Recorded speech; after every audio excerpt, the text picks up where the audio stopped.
What will happen if we don't establish God's civil law? Hello, everybody. I'm Jim McCotter. Welcome. In the 1960s, for the first time in American history, Democrat leftists, along with leftist judges that they appointed, began to openly defy God and the Bible. They started making laws dramatically opposed to God and the Bible, not least of which laws to kick God out of all public schools, outlawing all Bibles, praying, Bible reading, and the Ten Commandments. As might be expected, not long after that, an avalanche of demonic law changes started to take place and have never stopped. Here are just a few examples. Legalizing the murder of babies, abortion. Legalizing sexual perversion, sodomy. Legalizing marriage perversion, the marriage of sodomites. Legalizing human perversion to perform transsexual mutilations. Legalizing societal perversion, making a host of unbiblical socialistic laws. Now hear what God declares at the conclusion of his national law in Deuteronomy 30, 15 through 20. Quote, "Now listen, today I'm giving you a choice between life and death, between prosperity and disorder, and disaster. For I command you this day to love the Lord your God and to keep his commands, decrees, regulations by walking in his ways. If you do this, you will live and multiply, and the Lord your God will bless you. But if your heart turns away and you refuse to listen, then I warn you now that you will certainly be destroyed. You will not live a long, good life. Today I have given you the choice between life and death, between blessings and curses. Now I call on heaven and earth to witness the choice that you make. Oh, that you would choose life so that you and your descendants might live. You can make this choice by loving the Lord your God, obeying him, and committing yourself firmly to him. This is the key to your life." End quote. This is God's law that Jesus commanded us to do and to teach in Matthew 5, 18 and 19. Jesus fulfilled all the law, including the ceremonial and sacrificial part of the law. But God's moral law, the Ten Commandments, the statutes, and the judgments, are forever and ever. Psalms 119:44 says, quote, "I will always obey your law forever and ever." End quote. God's law and justice that he gave to Israel was not just for Israel, but rather to be proclaimed and a light for all nations. Isaiah 51, verse 4. Quote, "Listen to me, my people. Hear me, Israel.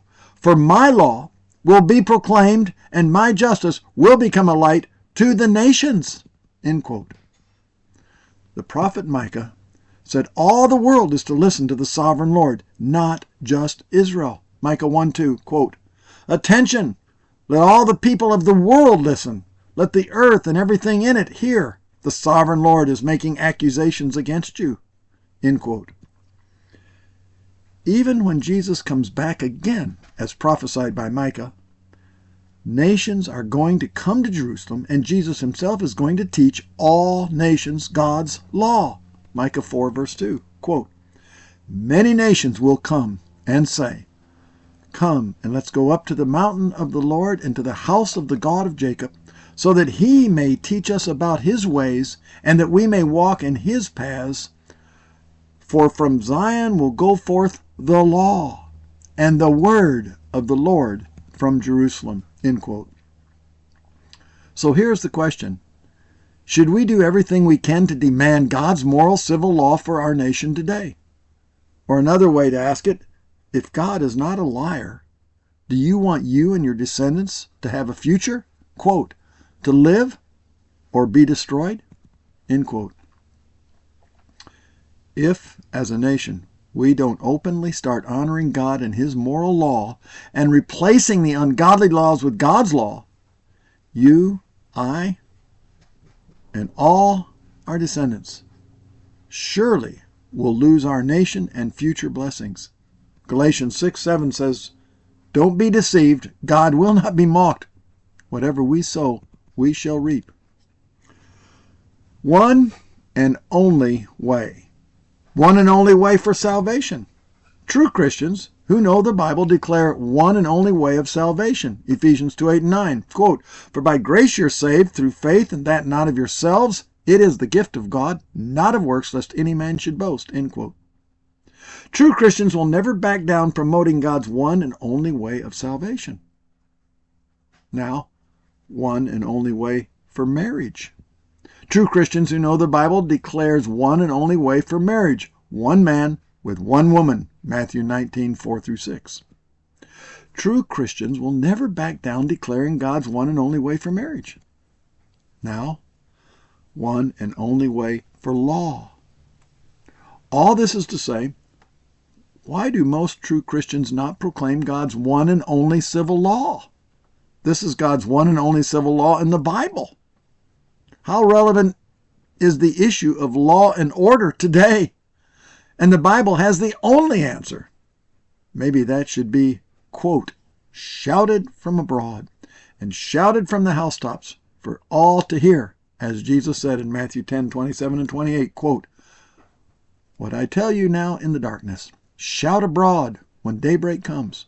What I whisper in your ear, shout it from the housetops for all to hear. Don't be afraid of those who want to kill your body. They cannot touch your soul. Fear only God, who can destroy both soul and body in hell." Do we fear too much what others think of us? Should we be afraid even if they, quote, "want to kill your body?" End quote. Why should we fear to proclaim the only perfect moral civil law in the world today? Do we let pagans tell Christians what to do, what to say, or what to participate in? Or do we tell pagans what God says? Most don't know that God's mandate is to rule in all three of His institutions today: family, state, and church. Christians are usually on defense. That's a sure way to never win any war. We must fear no one and start shouting everywhere to reinstate or instate all God's civil law today. Jesus said, quote, "Fear not, only believe. Go and disciple the nations. I am with you always." Have you told anyone that we must follow God's law in our government today, and that God promises to then protect and bless our nation? What a promise. Have you passed along any of my writings to anyone on this subject? Do Christians really not believe what God said? Quote, "Now listen, today I'm giving you a choice between life and death, between prosperity and disaster." End quote. Those who don't think this applies for them today should read the very next sentence. Quote, "For I command you this day to love the Lord your God." End quote. If the first sentence is not for today, to choose with life and between life and death for prosperity or disaster, if that's not for us today, what about the second sentence? I command that this day we to love the Lord our God.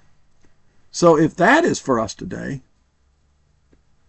then how can we not also believe the very next words that say, and I quote, "and keep his commands, decrees, and regulations"?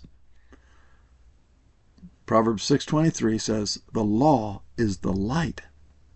And Jesus said in Matthew 5:19, "Do and teach God's law."